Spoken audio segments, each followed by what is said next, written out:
Hello student, स्वागत है आपका टीएस सिविल इंजीनियरिंग क्लासेस के यूट्यूब चैनल पर। स्टूडेंट क्लास एप्लीकेशन ऐप पे स्टूडेंट, गुड मॉर्निंग स्टूडेंट। देखिए स्टूडेंट, हम आपको अभी, जैसा कि आपको मालूम है, एई एग्जाम निकला हुआ है एमपी एएसबी का, और सब इंजीनियर एग्जाम भी अभी जल्दी ही आने वाला है।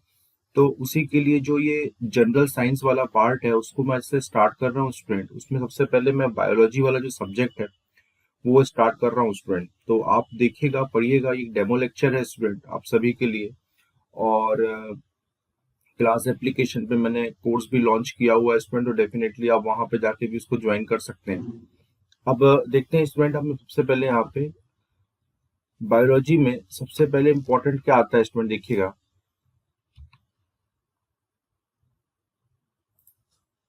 देखिए स्टूडेंट, सबसे पहले जब हम बायोलॉजी स्टार्ट करते हैं तो बायोलॉजी का मतलब क्या है? बायोलॉजी का मतलब होता है स्टूडेंट जीव विज्ञान, राइट।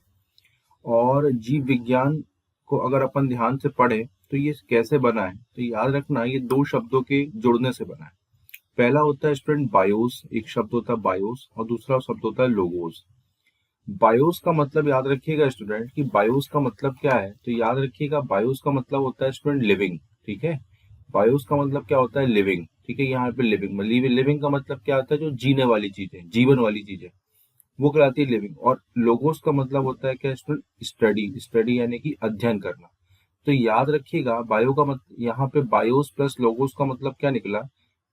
Study of living. तो बायोलॉजी एक्चुअली में क्या है? बायोलॉजी एक्चुअली में है स्टडी ऑफ लिविंग। मतलब लिविंग्स की स्टडी करने को ही क्या बोलते हैं अपन लोग स्टूडेंट? बायोलॉजी बोलते हैं। अब जो स्टडी ऑफ लिविंग्स हैं वो क्या क्या चीजों को परफॉर्म करते हैं, क्या क्या चीजें अपने साथ लेके चलते हैं? That is respiration. रेस्पिरेशन का मतलब होता है स्टूडेंट, हिंदी में इसको बोलते हैं श्वसन तंत्र। और रेस्पिरेशन का मतलब ये होता है कि जो अपन इनहेल एक्सहेल करते हैं, जो अपने लंग्स की वर्किंग होती है, वो सारी की सारी किसके अंतर्गत आती है? रेस्पिरेशन के अंतर्गत आती है। उसके बाद आता है स्टूडेंट न्यूट्रिशन। न्यूट्रिशन हमको खाने, ग्रोथ और डेवलपमेंट के लिए क्या क्या चाहिए, उसको हम बोलते हैं स्टूडेंट न्यूट्रिशन। फिर एक स्टूडेंट एक टॉपिक और आता है, दैट इज मूवमेंट का। मूवमेंट का मतलब होता है कि अगर हमको चलना फिरना है तो हम क्या चीजें हमारे पास होनी चाहिए जिससे हमारी बॉडी मूवमेंट कर सकती है। फिर आता है ग्रोथ एंड डेवलपमेंट, ये न्यूट्रिशन से जुड़ा हुआ ही पार्ट है। ग्रोथ एंड डेवलपमेंट में ये पढ़ा था कि बॉडी की ग्रोथ या प्लांट की ग्रोथ कैसे होती है। तो ग्रोथ एंड डेवलपमेंट चैप्टर में हम वो पढ़ते हैं। और रिप्रोडक्शन का मतलब होता है कि अपने ही जैसे एलिमेंट बनाना। ये सारी की सारी चीजें क्या होता है? रिप्रोडक्शन के अंतर्गत आता है। तो जनरली स्टूडेंट यही लगभग सिलेबस हर एग्जाम में होता है बायोलॉजी का।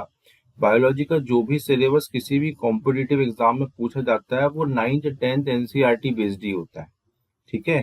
9th 10th जो एनसीईआरटी के होता है उसी बेस्ड होता है, और उसी को देखते हुए मैंने ये नोट्स प्रिपेयर करे जो कि मैं आपको समझा रहा हूँ, ठीक है। तो आगे बढ़ते हैं स्टूडेंट, स्टार्ट करते हैं। पहले कुछ अपन को बेसिक्स ऑफ बायोलॉजी पढ़ना पड़ेगा, उसके बाद फिर अपन न्यूट्रिशन और रेस्पिरेशन ये वाले चैप्टर अपन स्टार्ट करेंगे। पहले हम कुछ बेसिक्स तैयार कराने पड़ेंगे आपके। तो देखिएगा, बेसिक में सबसे पहले मैं आपको बताता हूँ, यहाँ पर आता है study of living. Study of living याद रखिएगा, यहाँ पे सबसे पहले हमको पढ़ना पड़ता है क्लासिफिकेशन ऑफ लिविंग, ठीक है। यहाँ पे हमें इसकी क्या पढ़ना पड़ेगा? पहले पहले हमें पढ़ना पड़ेगा क्लासिफिकेशन ऑफ लिविंग के बारे में पढ़ना पड़ेगा।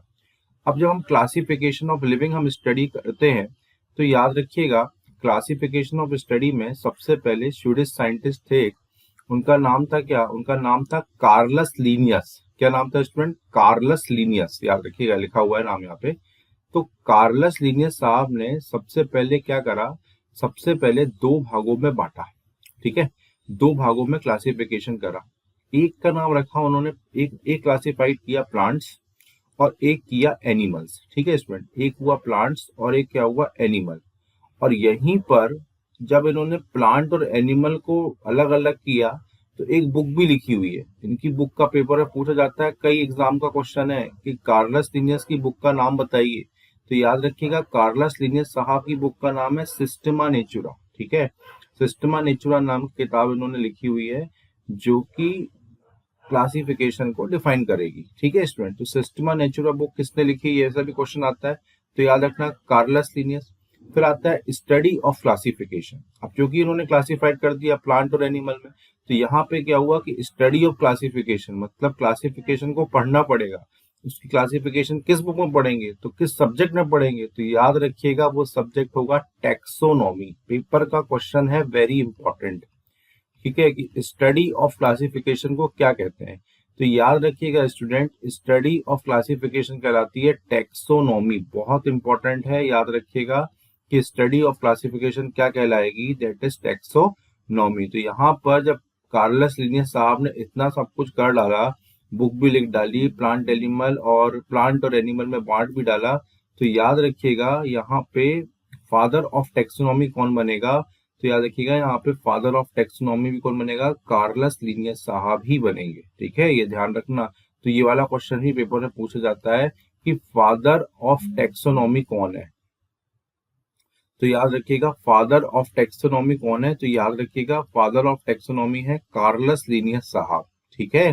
ये चीज आपको बहुत बहुत ध्यान रखनी है, ठीक है, ये चीज आपको बहुत बहुत ध्यान रखनी है। तो स्टडी ऑफ क्लासिफिकेशन टेक्सोनॉमी हुआ, फादर ऑफ टेक्सोनॉमी कौन हुआ, कार्लस लिनियस। इनकी बुक का नाम क्या हुआ, सिस्टेमा नेचुरा। ये आप याद करिएगा, हमारी टेस्ट सीरीज में या आप कहीं भी आप टेस्ट अटेंड करेंगे तो उसमें ये सब प्रश्न पूछे जाते हैं, तो आपको इसके आंसर बनने चाहिए। अगले स्लाइड पे पढ़ते हैं स्टूडेंट, देखिएगा। अब यहाँ पे सबसे पहले याद रखिएगा कि बायोलॉजी वर्ड का सबसे पहले इस्तेमाल किसने किया था। ये बहुत इंपॉर्टेंट क्वेश्चन है, सारे पेपर के क्वेश्चन है, क्योंकि अभी अपन बेसिक्स ऑफ बायोलॉजी पढ़ रहे हैं, तो वहां पर ये क्वेश्चन जरूर पूछा जाएगा कि बायोलॉजी वर्ड का सबसे पहले इस्तेमाल किसने किया। सबसे पहले इस्तेमाल किया था लेमार्क एंड ट्रेविरेनस ने, ठीक है। लेमार्क एंड ट्रेविरेनस नाम के साइंटिस्ट थे, उन्होंने सबसे पहले बायोलॉजी वर्ड का इस्तेमाल किया था। फादर ऑफ बायोलॉजी कौन कहलाता है, तो याद रखना फादर ऑफ बायोलॉजी कहलाते हैं एरिस्टोटल, याद रखिएगा। एरिस्टोटल इज अ, कहना चाहिए, वेरी इंटेलिजेंट पर्सन, बहुत ज्यादा टैलेंटेड आदमी थे, ठीक है। इनको ही फादर ऑफ बायोलॉजी कहा जाता है, ठीक है। आपने हिस्ट्री पढ़ी होगी, सिकंदर के बारे में, अलेक्जेंडर के बारे में पढ़ा होगा, वहां पर भी इनकी चर्चा होती है। तो याद रखिएगा फादर ऑफ बायोलॉजी कौन है, एरिस्टोटल है। फिर आते हैं फादर ऑफ जूलॉजी, तो फादर ऑफ जूलॉजी जो होते हैं वो कहलाते हैं एरिस्टोटल, यही वो भी एरिस्टोटल ही है। अरस्तु इनके हिंदी के नाम में इनको अरस्तु कहा जाता है, ठीक है। फादर ऑफ बॉटनी कौन है, तो याद रखना फादर ऑफ बॉटनी होते हैं स्टूडेंट थियोफ्रस्टेटस, ठीक है। थियोफ्रस्टेटस जो होते हैं वो फादर ऑफ बॉटनी के नाम से फेमस है, कई बार पेपर में ये क्वेश्चन पूछा गया। Father of microbiology, microbiology is a very important subject of biology. Father of microbiology होते हैं एंटोनी वॉन ल्यूवेनहॉक, और इन्हीं ने क्या करा था, डिस्कवरी ऑफ बैक्टीरिया। बैक्टीरिया की खोज किसने करी थी, तो याद रखिएगा एंटोनी वॉन ल्यूवेनहॉक साहब ने करी थी, ठीक है। बैक्टीरिया भी अभी अपन पढ़ेंगे, दो प्रकार के होते हैं, गुड बैक्टीरिया, बैड बैक्टीरिया, सब सारी चीजें होती हैं। तो डिस्कवरी ऑफ बैक्टीरिया किसने करी थी, तो डिस्कवरी ऑफ बैक्टीरिया करी थी किसने, एंटोनी वॉन ल्यूवेनहॉक साहब ने, ठीक है। अब आता है student discovery of virus. Virus देखिए, वायरस इवानोव्स्की रशियन साइंटिस्ट थे, उन्होंने इसकी खोज करी थी। डिस्कवरी ऑफ वायरस किसने करी थी, तो याद रखिएगा इवानोव्स्की साहब ने करी थी, एक रशियन साइंटिस्ट थे। वायरस, ज्यादातर वायरस खतरनाक होते हैं, ठीक है, ध्यान रखिएगा। जैसे कोरोना भी एक वायरस था, ठीक है ना। तो इवानोव्स्की साहब ने वायरस की खोज करी थी, ठीक है। फादर ऑफ मेडिकल साइंस, डॉक्टरों को शपथ दिलाई जाती है, फादर ऑफ मेडिकल साइंस, तो याद रखना हिपोक्रेट्स के नाम, हिपोक्रेट्स ने क्या करा था, फादर ऑफ मेडिकल साइंस इनको कहा जाता है, ठीक है। तो ये सारे के सारे स्टूडेंट प्रीवियस ईयर क्वेश्चन, मतलब डिफरेंट एग्जाम्स के ही क्वेश्चंस हैं, इनको आप अच्छे से याद करिएगा, क्योंकि यही पेपर में आपसे पूछे जाएंगे। आगे बढ़ते हैं स्टूडेंट, देखिएगा। अब अपन आते हैं, यहाँ पे मैंने फिजिक्स और केमिस्ट्री के भी फादर लिखवा दिए थे, क्योंकि बच्चे पूछ रहे थे कि ये भी बता दीजिए, तो मैंने बता दिया था कि फादर ऑफ फिजिक्स कौन है, न्यूटन। इनके बारे में जानते ही हैं, न्यूटन के नियम, जो न्यूटन के लॉज थे, लॉज ऑफ मोशन जो है न्यूटन के, बाद में न्यूटन के इक्वेशंस भी हैं, तो इसलिए क्या कहते हैं, फादर ऑफ फिजिक्स को कहा जाता है न्यूटन को। फादर ऑफ केमिस्ट्री कहा जाता है लेवोशियर को, ठीक है ना। लेवोशियर नाम के जो साइंटिस्ट थे, इनको क्या कहा जाता है, फादर ऑफ केमिस्ट्री कहा जाता है। फिर अगर अपन बात करें कि ब्लड ग्रुप की डिस्कवरी किसने करी स्टूडेंट, तो याद रखिएगा ब्लड ग्रुप की डिस्कवरी करी है कार्ल एंड स्टीनर ने, ठीक है ना। कार्ल एंड स्टीनर के नाम से आप याद रखिएगा, स्टीनर ने क्या करी है, ब्लड ग्रुप की खोज करी, ठीक है। ये इंपॉर्टेंट है, blood group A positive, B positive, A negative, B negative, O positive, O negative, A B negative, ऐसे बहुत सारे ब्लड ग्रुप्स हैं, उनको अपन डिटेल में इस चैप्टर में डिस्क्राइब करेंगे जब अपन सर्क्यूलेटरी सिस्टम पढ़ेंगे। सर्क्यूलेटरी सिस्टम का मतलब होता है स्टूडेंट, हिंदी में बोलते हैं परिसंचरण तंत्र और इंग्लिश में बोलते हैं सर्क्यूलेटरी सिस्टम, जिसमें ब्लड से रिलेटेड चीजों के बारे में पढ़ाया जाता है। ये पूरा चैप्टर अपन आगे जाके डिस्कस करेंगे। तो उसमें स्टेनर साहब ने और क्या क्या काम करे हैं और दूसरे भी जो साइंटिस्ट उन्होंने जो जो काम करे हैं वो अपन वहां पर डिस्कस करेंगे, राइट। फिर स्टूडेंट एक चैप्टर होता है हमारा, दैट इज व्हाट,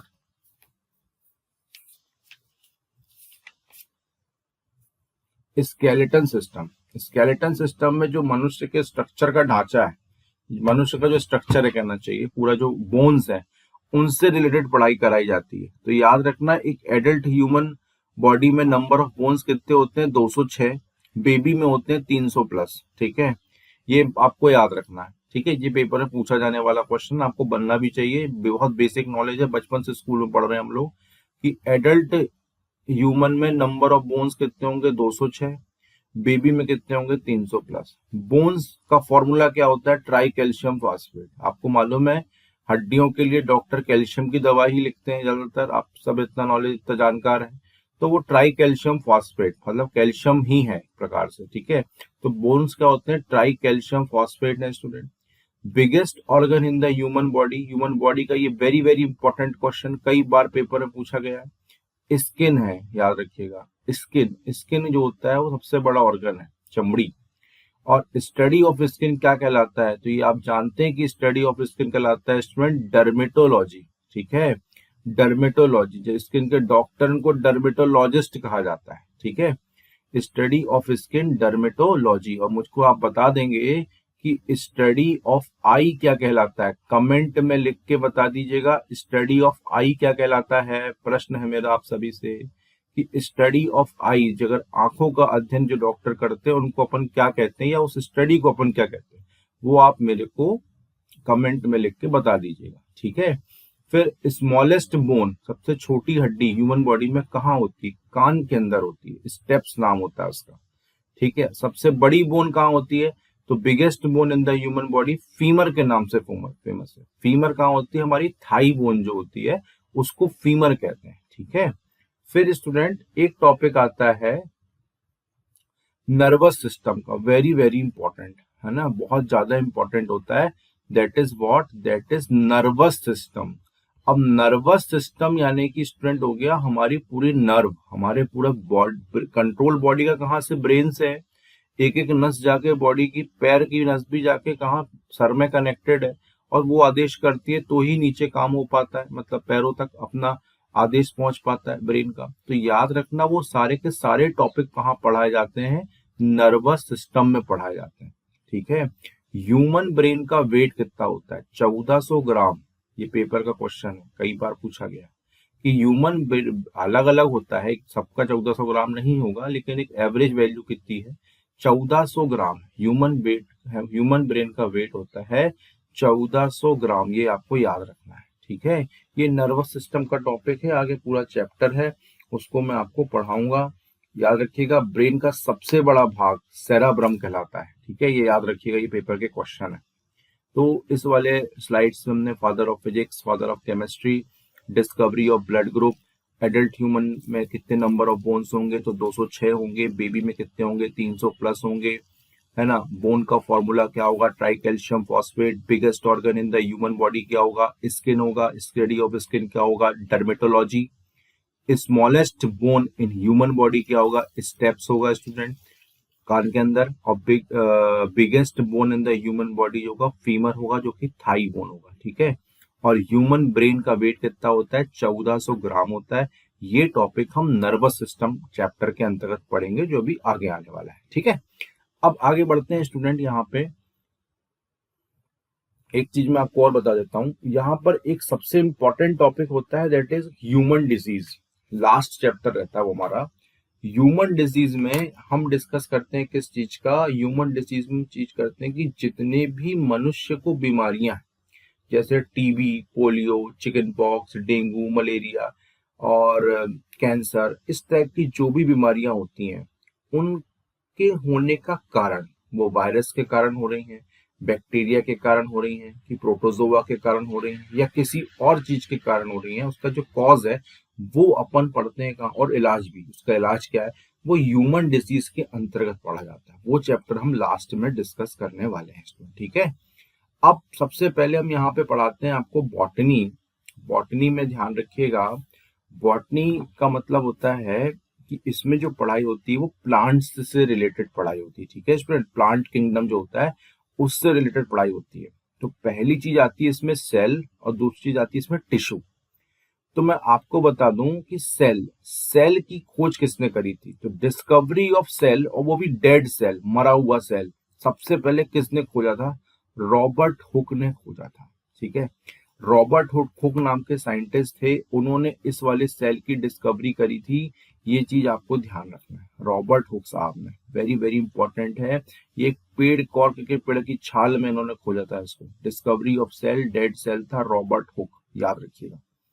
फिर ये वेरी वेरी इंपॉर्टेंट क्वेश्चन, कई पेपरों में आया हुआ क्वेश्चन है, पटेटो, जिंजर, टर्मेरिक, ओनियन, ये क्या है, रूट है, जड़ है, तना है, क्या है। तो ये याद रखना, ये पेड़ के स्टेम्स कहलाते हैं, यानी कि तने कहलाते हैं। पटेटो, जिंजर, टर्मेरिक, ओनियन होते हैं जमीन के अंदर है, आपको मालूम है। और जमीन के अंदर जो चीज होती है जनरली हम उसको बोलते हैं कि ये सब तो रूट ही होगा, जड़ होगा, लेकिन नहीं। बायोलॉजी की लैंग्वेज में इन सबको पटेटो, जैसे पटेटो हो गया, जिंजर हो गया, टर्मेरिक हो गया, ओनियन हो गया, इनको स्टेम कहा गया है, ठीक है। और यहाँ पे अगर अपन जड़ की बात करें कि जड़, तो याद रखना रेडिश, कैरेट, बीट रूट, ये सारे के सारे क्या होते हैं स्टूडेंट, ये सारे के सारे होते हैं हमारे जड़, यानी कि रूट, ठीक है, ये ध्यान रखना। तो जैसे रेडिश मतलब मूली, कैरेट मतलब गाजर, बीट रूट मतलब चुकंदर जो अपन खाते हैं, ये सारे के सारे क्या होते हैं स्टूडेंट, ये जड़ होते हैं। और कैरेट जो होता है ना स्टूडेंट, सबसे इंपॉर्टेंट, किस चीज का सोर्स है, पेपर में पूछा जाएगा। तो कैरेट सोर्स है विटामिन ए का। Very very important question, note कर लीजिएगा इसको, कि विटामिन ए का मतलब विटामिन ए का सबसे इंपॉर्टेंट रिसोर्स कौन सा है, तो याद रखिएगा गाजर होती है, ठीक है। अभी ठंड आएगी तो आपको जो इंडिया में जो लोकल गाजर आती है वो बहुत पौष्टिक होती है, याद रखिएगा। तो विटामिन ए याद रखना किसका सोर्स है, मतलब का सोर्स क्या है, तो याद रखिएगा गाजर यानी कि कैरेट, ठीक है। फिर एक प्रश्न पूछा जाता है कि मिल्क में कौन सा प्रोटीन होता है, ठीक है। तो मिल्क में जो प्रोटीन होता है उसका नाम है स्टूडेंट कैसीन। कैसीन नाम का प्रोटीन पाया जाता है मिल्क में। और येलो कलर जो कई बार आप देखिएगा जो मिल्क का कलर येलो कलर होता है वो कैरोटीन के कारण होता है, ठीक है। ये पेपर के क्वेश्चन है सारे, आप इसको नोट कर लीजिएगा कॉपी में, आपके बहुत काम आने वाले हैं। तो प्रोटीन इन मिल्क होगा casein, yellow colour of milk होगा क्या, कैरोटीन, ठीक है, याद रखिएगा। एक प्रश्न यहाँ से पेपर में और पूछा जाता है कि मिल्क में क्या नहीं होता, मिल्क में क्या नहीं होता, तो याद रखना मिल्क में आयरन नहीं होता, ठीक है, ये इंपॉर्टेंट है। आयरन होता है पालक में, ठीक है, स्पिंच जिसको इंग्लिश में बोलते हैं, उसमें क्या होता है, पालक में पाया जाता है आयरन। ये पेपर के क्वेश्चन है स्टूडेंट, डिफरेंट कॉम्पिटिटिव एग्जाम, मेरे पास बहुत सारा संग्रह है क्वेश्चंस का, तो मैंने पढ़ा हुआ है, तो मुझे मालूम है कि पालक, ये वाला क्वेश्चन पूछा गया कि पालक में क्या पाया जाता है, तो पालक में आयरन पाया जाता है, ठीक है, इसलिए बोलते हैं ना हरी सब्जियां खानी चाहिए। तो वो पालक में सबसे ज्यादा क्या मिलता है हमको, स्पिंच मिलता, सॉरी आयरन मिलता है। और दूध में हमको मिलता है कैसीन नाम का प्रोटीन, ठीक है स्टूडेंट। इन सब चीजों को आप अपनी कॉपी पे नोट्स बना लीजिएगा, क्योंकि ये सब आपके बहुत काम आने वाले हैं पेपर में। आगे बढ़ते हैं, देखिए अभी आता है स्टूडेंट, अब हमको पढ़ना है न्यूट्रिशन वाला चैप्टर। न्यूट्रिशन वाला चैप्टर स्टूडेंट हम नेक्स्ट क्लास में स्टार्ट करेंगे, नहीं तो वीडियो बहुत लेंदी हो जाएगा। तो आई होप कि आपको यहाँ तक सारी की सारी चीजें समझ में आ गई होंगी।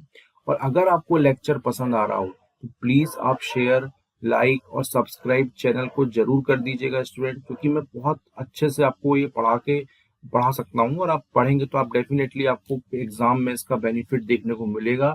चाहे एमपी के सब इंजीनियर का एग्जाम हो, चाहे एमपी ईएसबी का असिस्टेंट इंजीनियर का एग्जाम हो, या एसएससी जेई का भी एग्जाम हो, सभी जगह जनरल साइंस जरूर पूछी जाती है। और क्वेश्चन आप देखिएगा स्टूडेंट घूम फिर के मैक्सिमम, थोड़ा सा लैंग्वेज को भी अगर वो अगर घुमाएंगे तो चीजें यहीं से पूछी जाएगी, क्योंकि 9th-10th का ही जो एनसीईआरटी का पार्ट होता है वही पेपर में पूछा जाता है, ठीक है स्टूडेंट।